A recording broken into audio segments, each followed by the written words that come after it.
How's it going, guys? Welcome to the Talk 4 podcast. So excited to have you here today and show you this fantastic episode. Just want to say quickly that episodes like this one and all the ones before and the ones in future are made possible by people who subscribe. Hopefully, just like you. I'm going to ask you today if you can leave a subscribe, leave a follow, leave a rating, leave a like or a comment, and just support the show in the little ways that you can, like that. It makes a huge difference on my end. And quickly, just want to plug as well. I've taken 30 of the best episodes of this podcast and turned them into a fantastic book that goes into 150 secrets to greatness. Each one of those 30 episodes gets crunched down into 5 of the best key takeaways from the whole talk and turns them into a fantastic book. Highly recommend you check it out. Please support the show by grabbing a copy, either a paperback or an ebook. And I can't wait to show you guys this one today. So guys, without further ado, let's get over to the episode.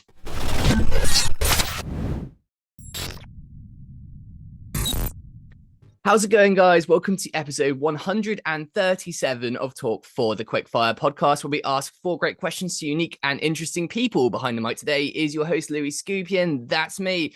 Let me introduce our special guest for today, MarkCFava, who's going to be answering our questions today. So, Mark, honored to have you here. Really excited. This is going to be great, author to author, and we've already had a chat before, but I know you're a great guy, and I can't wait to ask you some great questions. But how are you doing today? And welcome to the Talk 4 podcast. It's going to be awesome. Oh, listen. Yeah, I'm doing great. Thank you so much for having me. I've been listening to your podcast and especially your recent interviews with some carrier CEOs. So just excited to be amongst that group.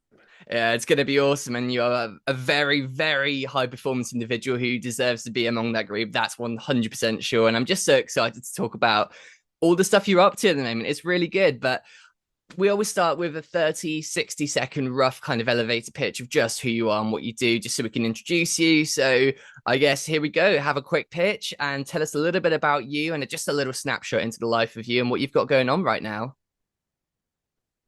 Sure. Listen, I guess the most important thing, I'm married and father of 3 daughters, but I've been a career aviation lawyer almost my entire life. I spent 6 years active duty in the Navy back in the Cold War, flying around in P-3 Orions in the back, chasing Soviet submarines, and then another 24 in the reserves when I went to law school.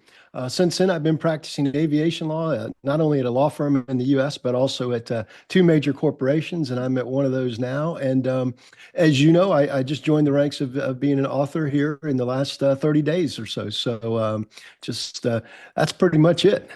It's really exciting stuff, and I'd love to get into it then. So we always start with a bit of backstory then. So, right, let's go for it. So you've had a fantastic and varied career. Like you said, you've been flying the P-3 Orion for the Navy. You were a career aviation lawyer. Can you just take us back a bit then and just walk us through your journey from your time in the Navy to your transition into the world of law, basically then? So what motivated you to pursue both aviation and law? And I guess, how did those experiences shape the leader you are today? Let's get going on it. Yeah, no, listen, I started in the Navy back in the day in college when I graduated. I had 4 choices. I could either go into submarines, I could go into ships, I could go into aviation, or I could go be a U.S. Marine. Of those 4 choices, the one that attracted me the most was aviation. You know, I was the kid at the end of the runway, always watching planes, loved being there. Never was a pilot, but always was an aviation enthusiast. And when it came that time to select, I selected aviation. I was fortunate once I got to flight school in Pensacola, Florida, where U.S. naval aviators are trained. You can either go carrier aviation or land-based. And at that time, the P-3 was a land-based plane. And I thought the mission sounded incredible, right? A crew of 12 flying around the world. We were at the height of the Cold War.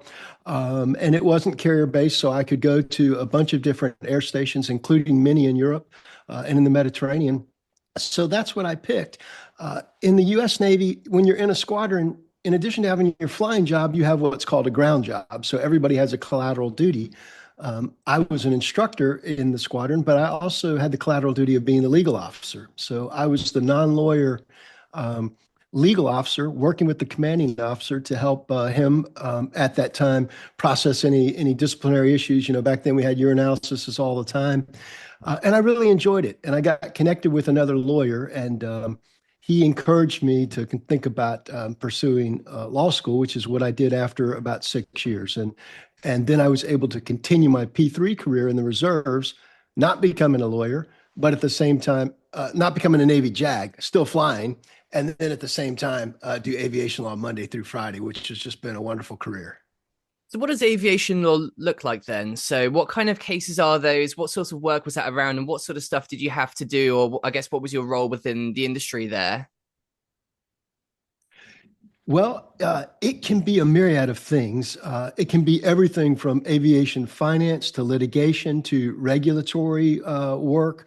Um, to transactional work. So, everybody thinks it's just planes, but it's everything related to the business of airplanes, right? Anything you need to do for not only to get the plane, but to fly the plane, do so safely, and to run the business. For me, primarily, I started as a litigator. So I was defending companies and airmen who might get in trouble with the FAA, or more so, who might have had an accident or an incident. So that was my primary role. And I really got into that because I was able to go to Delta Airlines and spend 3 years as an in-house attorney there. And that's what really made me an aviation law lawyer. There, I was focusing on passenger litigation. So whenever an individual passenger had a claim against the airline, I would work with the risk manager to try and resolve that. And then secondarily, I was focusing on regulatory aspects. So whenever the FAA had an issue or a concern or a question to the air carrier that rose to the level of them sending a letter and saying, "Hey, we might be investigating you," I would work with the engineering team or whoever, the pilots, to try and help resolve that issue. And that was my focus then, and pretty much has remained my focus since then, both the regulatory aspect and the litigation or the potentially adversarial aspect of aviation. That's pretty exciting stuff. I'd love to dig into it a bit more and kind of figure out a little bit about the kind of work that you had to do there and stuff. But I guess one thing I want to get into before we start talking about obviously all the things you're doing now and leadership and all these great topics is, I mean, from what I've seen, it's been a pretty horrible year so far in terms of aviation accidents and stuff. But in your perspective, I guess, what do you think are like some of the most significant legal challenges that we're facing right now in the aviation industry today? And how do you kind of see them getting addressed in the near future? Yeah, I think the most significant challenges continue to be when there's an incident or accident. They occur, and it's very unfortunate when they do, and how to resolve them in a satisfactory manner. But I think more importantly, perhaps the environment within which we're living with all the social media and incidents maybe as minor as a bird strike on a windshield, right? That or yesterday there was a picture of a FedEx plane on the media that made news because it had a bird ingested in the engine, where pilots did exactly what they were supposed to do. They landed the aircraft safely. They're trained. But it just immediately makes the news. So I think the challenges have always been there, and that's true not only with aviation but any transportation industry. But I think they're just magnified now with media and social media. Yeah, I completely agree with that too. All right, so leadership. This is where we want to kind of dig into here because that's exactly where you are with the work that you're doing now and the book and everything. So I think we're going to probably lead into that. But before even the book stuff, you've written extensively on topics such as crisis management and leadership. So including articles from what I've got here, steering through a crisis, lawyers as leaders. So from your perspective, what makes an effective leader during a crisis, I guess? So how did your experience on 9/11 as chief operations attorney at Delta Airlines influence your views on leadership in high pressure situations? So what can we kind of learn from that and apply from that experience you had there? Yeah, that was a defining moment in my career. I had only been at Delta 41 days. So 41 days earlier, I left my home of Charleston, South Carolina. I'd gone to Atlanta. At the time, I was still living by myself in a hotel because my wife had yet to move there.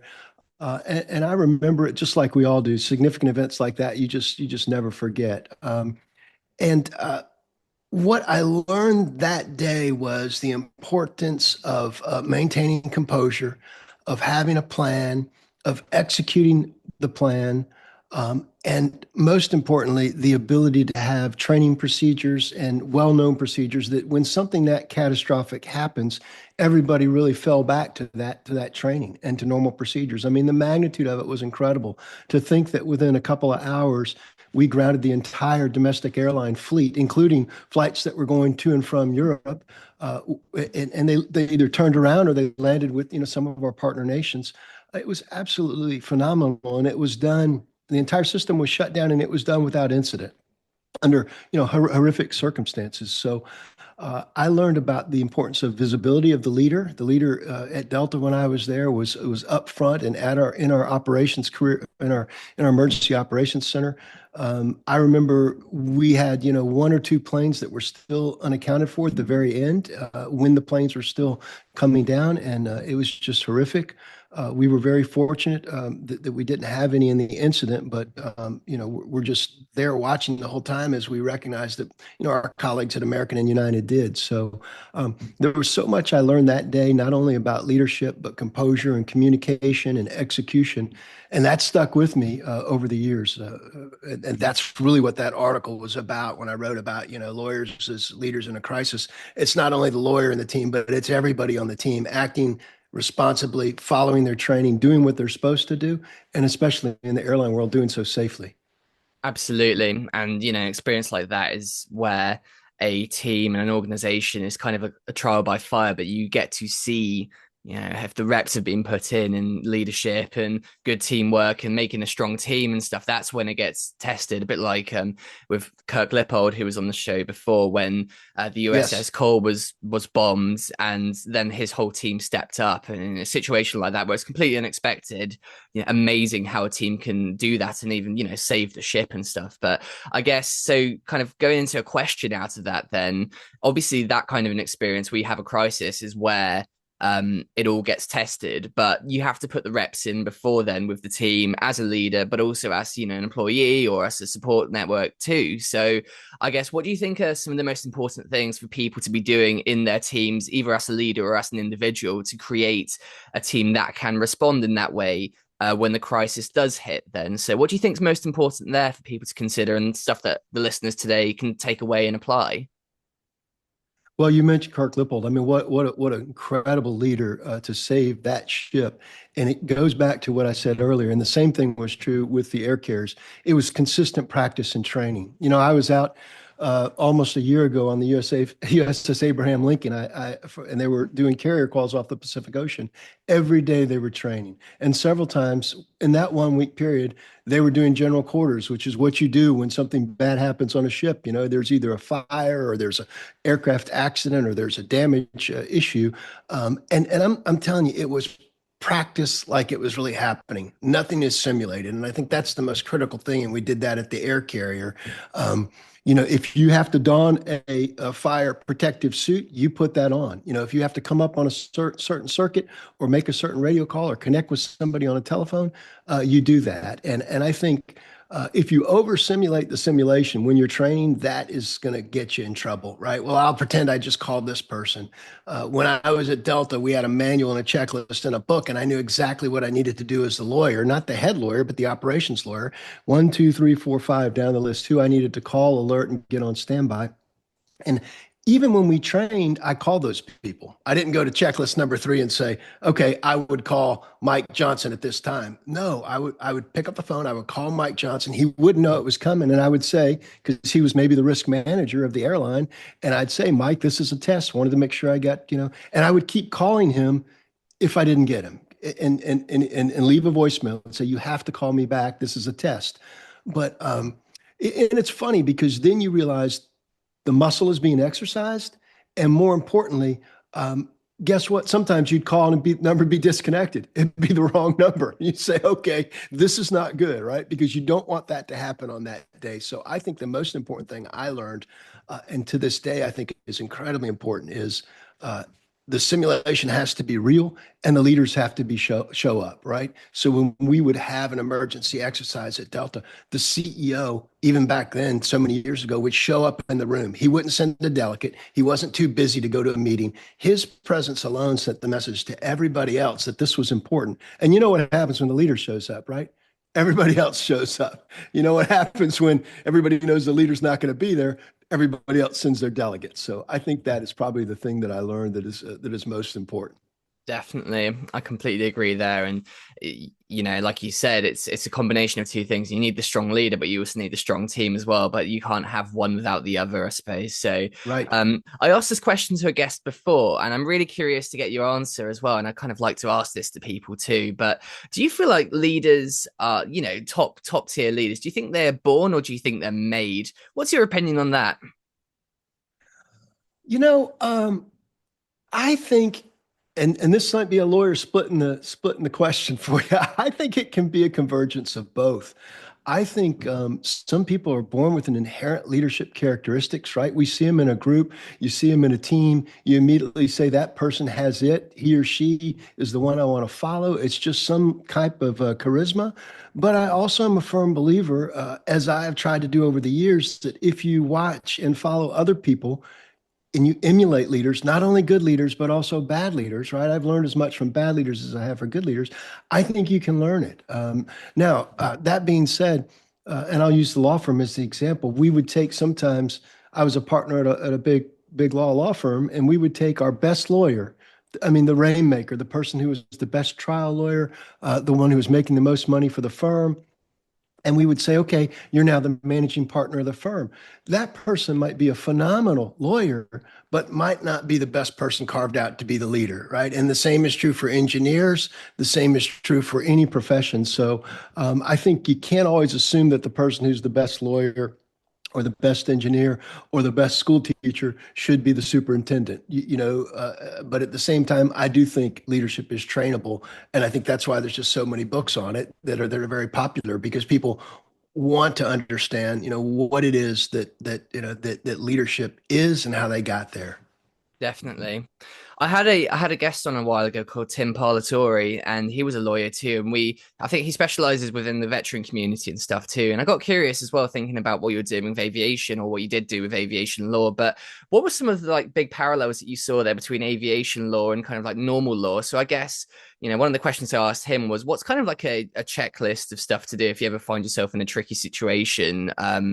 If it obviously out, not everyone listening in is in aviation and stuff, but from a lawyer's perspective, not narrowed down to aviation, but in a general stance, what are some of the really important things that you think people need to be doing in a day-to-day basis, basically, or just in general, have checked off or be prepared for and stuff? Like you said, kind of crisis management or preparing for any kind of an issue.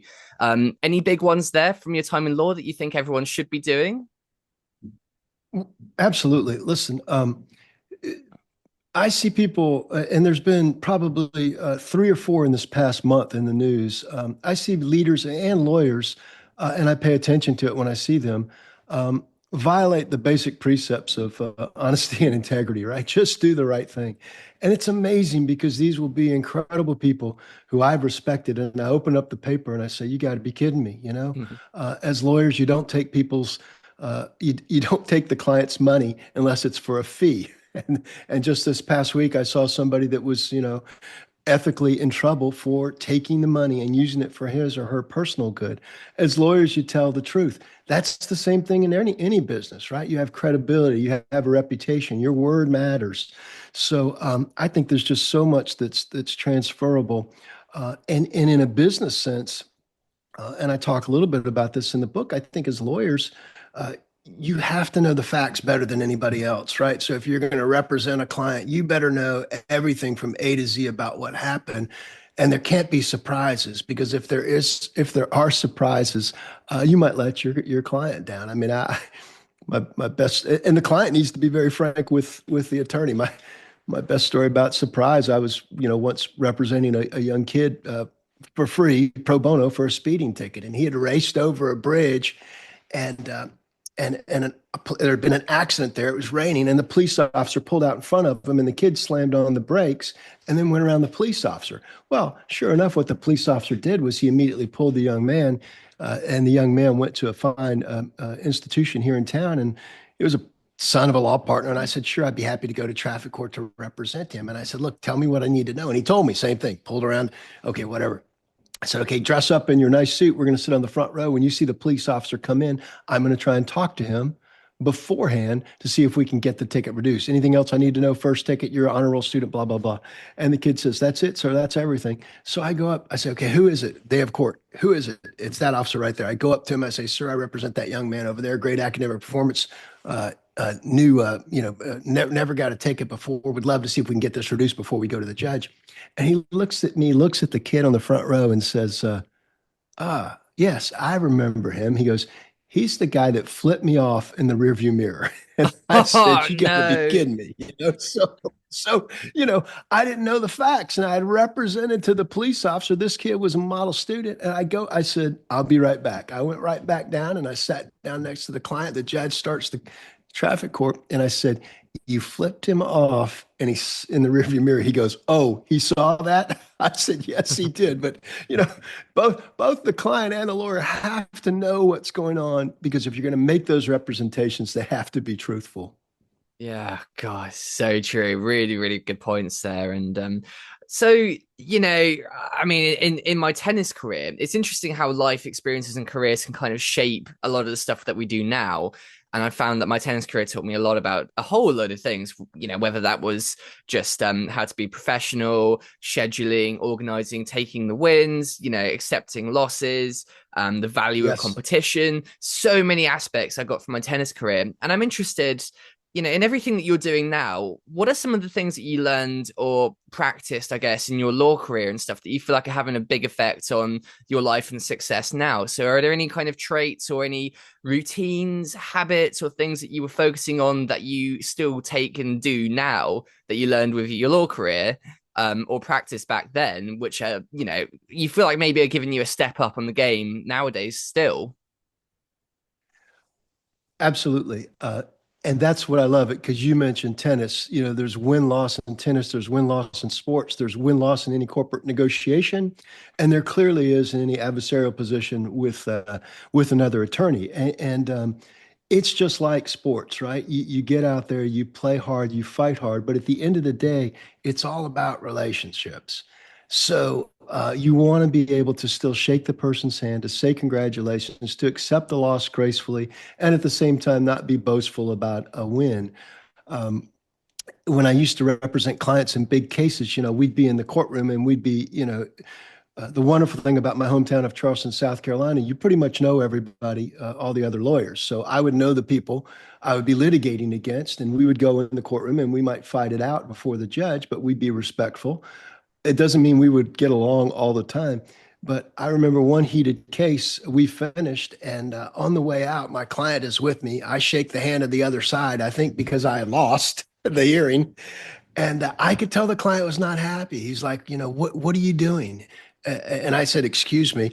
I pulled him aside. I said, I tell you what I'm doing. I'm getting ready to go to lunch with that guy because if you got a problem and you want me to solve that problem, I've got to know that guy and we've got to fix your problem. And he was like, you got to be kidding me. I said, no. I said, you got a problem. I'm going to fix it. Or you're going to pay me for another year and a half or 2 years. And you're going to say, how come my problem isn't fixed? And the best way to get that problem fixed is to have a relationship with the other side, whether you like it or not. There are plenty of people down the street who will not go to lunch with each other and will take your money all day long for the next 2 years. I'm here to fix your problem. And you know, within a couple of months, we were able to resolve it in a fairly advantageous way for my client, but it's because I had that relationship with an adversary.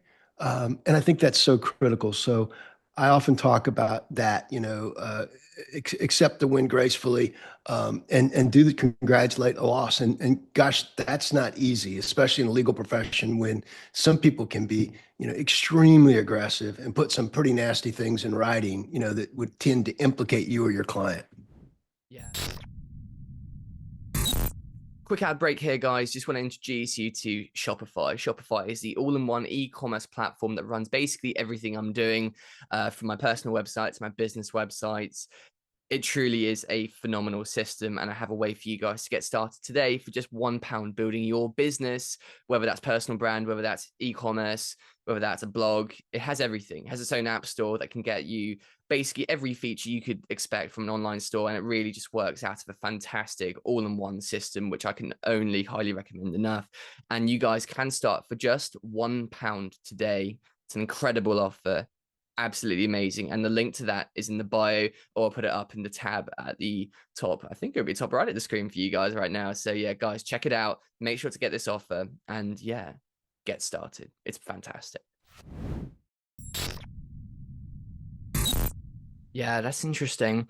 You do have to swallow a bit of pride to do that, don't you? But I suppose what springs into my mind with that is just, that kind of a principle where, yes, you can, yeah, it might not be a good situation or it might be a tricky situation. You may have to swallow your pride, or you may have to do something you don't really want to do there.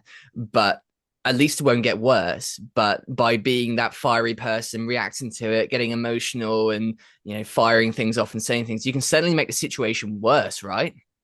Absolutely. Absolutely. I mean, one time I was in this heated argument with opposing counsel from Atlanta. It was another aviation case, and we were going back and forth.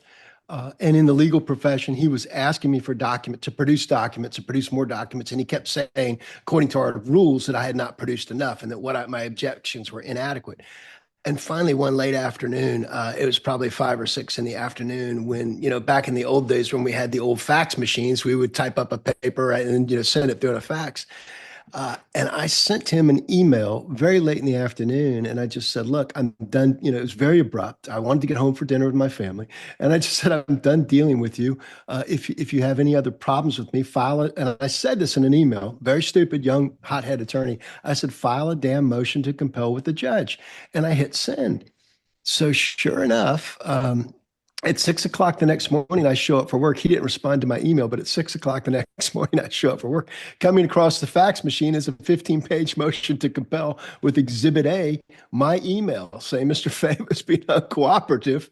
And then he also had a motion for sanctions for failure to negotiate in good faith. Now, the good news is he hadn't filed that with the court. It was stamped draft, and he knew it would get a quick reaction from me. And I immediately called him and I said, "Okay, you got me." And he was laughing on the other end. He says, "Okay, how are we going to resolve this?" But he could have just as quickly filed that with the court using that email as an exhibit, and it would have not been good. So I think it's very important to maintain that composure, and it's not an easy thing to do for Yeah. in any position we're in.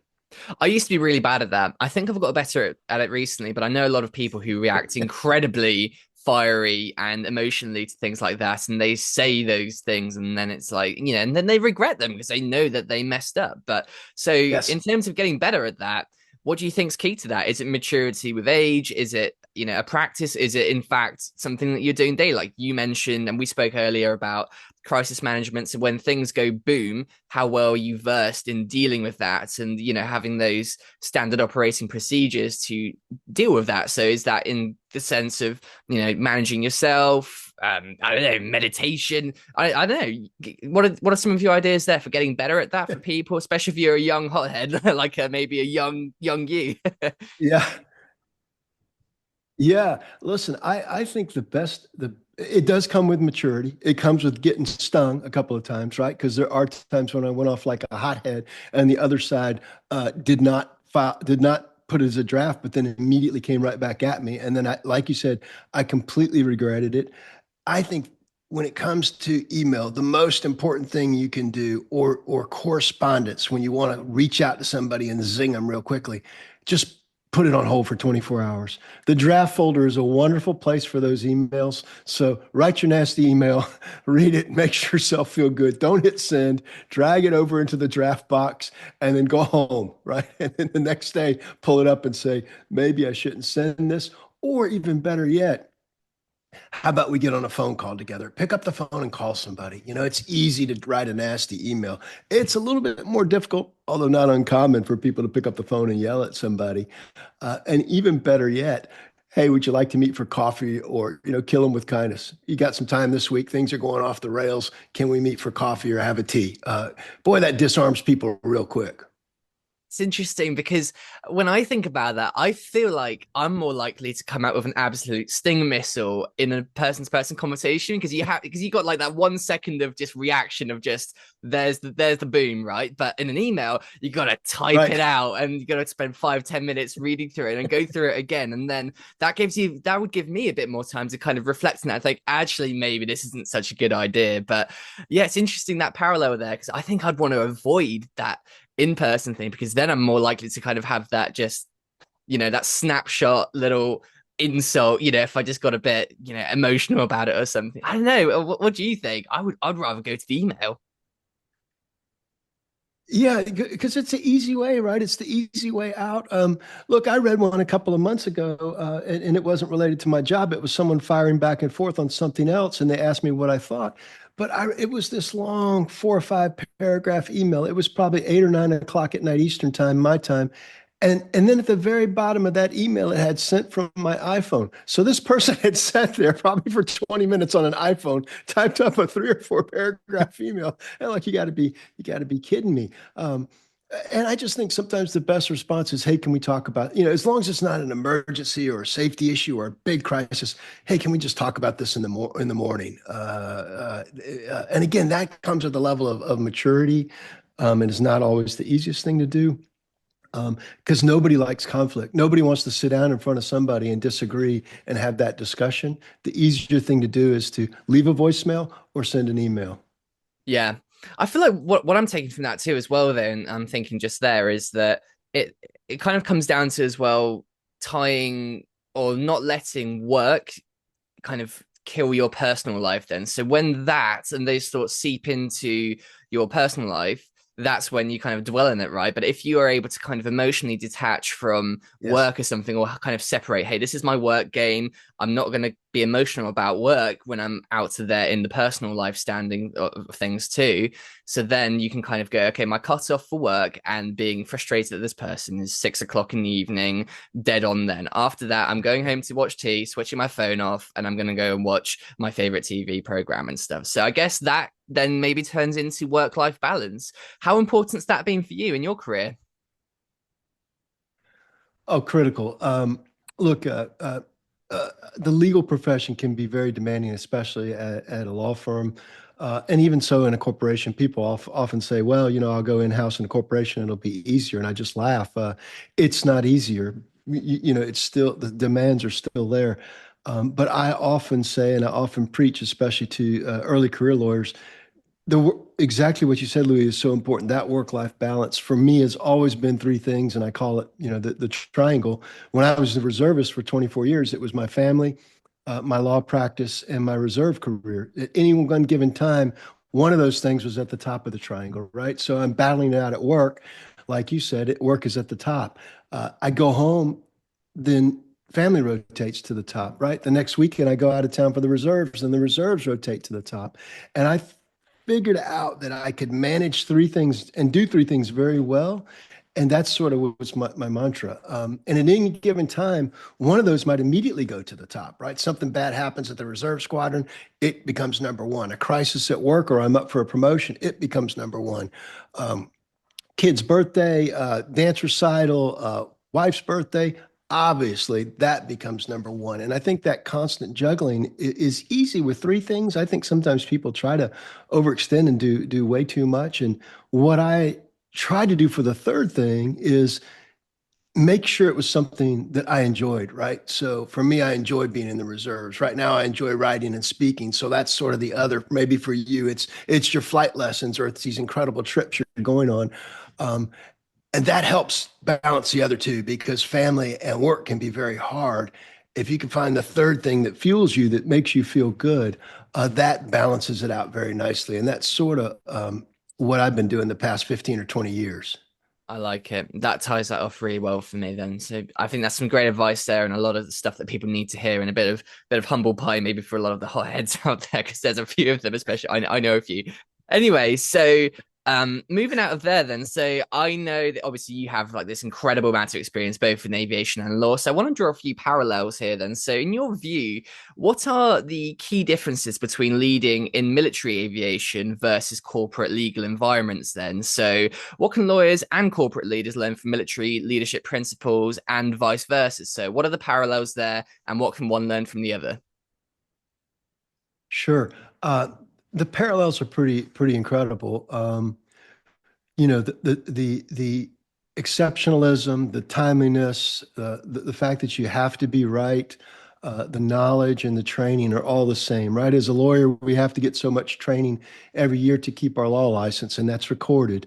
As a lawyer, there's a same thing. There's disciplinary action if you go astray.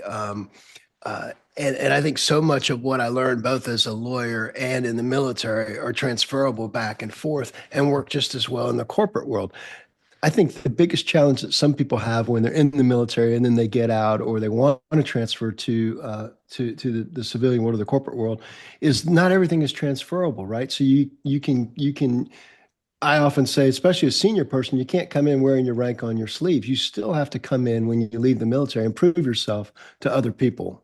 You don't come in as the smartest person in the room. Matter of fact, I'd submit to you come in as probably the most ignorant person in the room with a lot of tools in your toolbox. But still, you have to learn the business and establish credibility.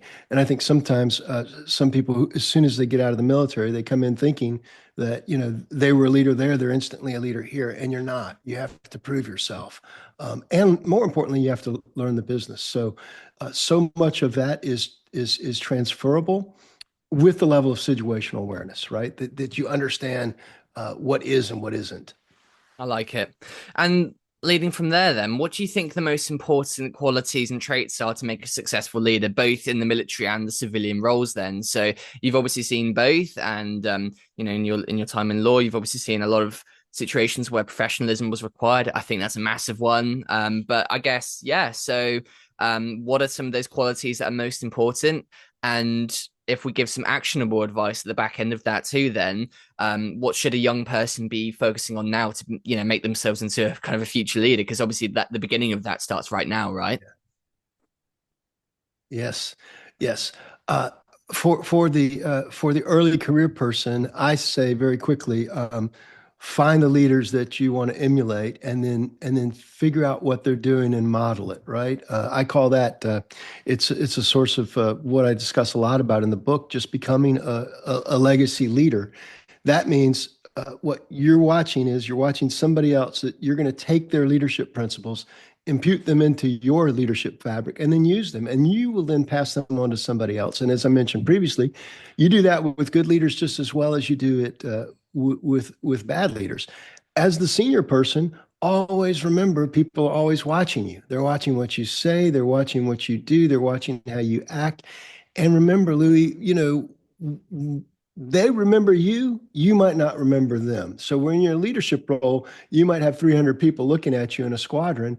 Um, and 5 or 10 years from now, they will remember you as the commanding officer. That person might come up to you 5 or 10 years later and say, "Hey, Captain Fava, how are you doing? You remember me?" You might not remember them because they were one of 300 unless they really stood out.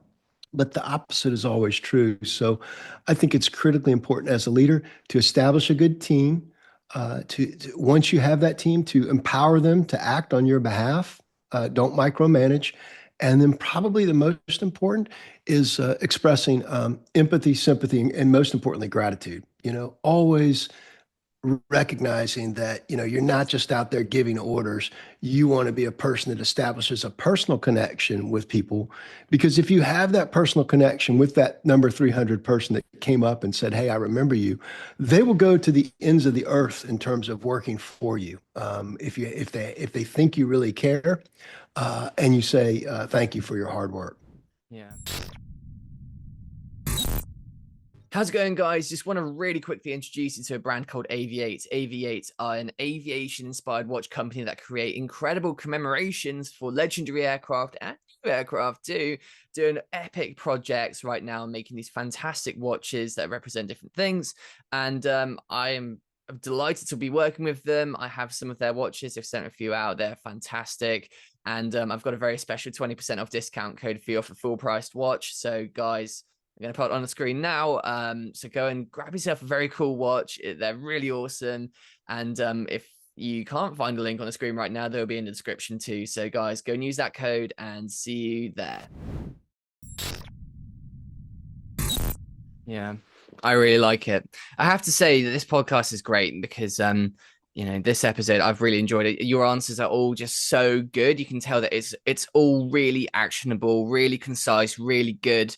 And if I've got a really good bit of advice for you too, I think you should write a book about all this stuff. That's probably a really good idea, right? Yes, All right, it let's talk is. about it then. Thank So you. you wrote a book and it's gone really well. So we want to hear about the book. So tell me about the concept, what it's all about, and how it's done. I want to hear all about the book now. Oh, great. Well, listen, thank you. And you know what it's like to be an author. So, look, the book is just that. The book is called Lessons from the Admiral, Naval Wisdom and Sea Stories for Leaders. And everybody sees the title or sees the book and they immediately say, well, congratulations, Admiral, for writing a book. And I say, wait, I wasn't the Admiral. That's the key here, right? I was exactly what we were talking about. It was my second job in the Navy, the same lieutenant who had talked me about into thinking about going to law school when I finished my first squadron in Jacksonville said, hey, you ought to come up and think about being the Admiral's aide. And I was like, I don't know if I want to do that because it was in very cold Brunswick, Maine, in the northeastern part of the United States where it snowed quite a lot. I was down in the southern part in Jacksonville, Florida. Uh, but I decided to give it a shot. And boy, those 18 months were critical because I learned all the stuff we're talking about and more about how to treat somebody. And the Admiral was a great leader. He wasn't the easiest person to work for, but he told me what his expectations were. And as long as I executed on those, even if I made a mistake, he was okay with it because he knew I was trying hard. So here I was some 20 or 30 years later, a lot of what I'd learned in that position and from that man were still banging around in my head. And I decided during the pandemic to take action and write a book. So it took me 2 years to write. It came out in January of 2025.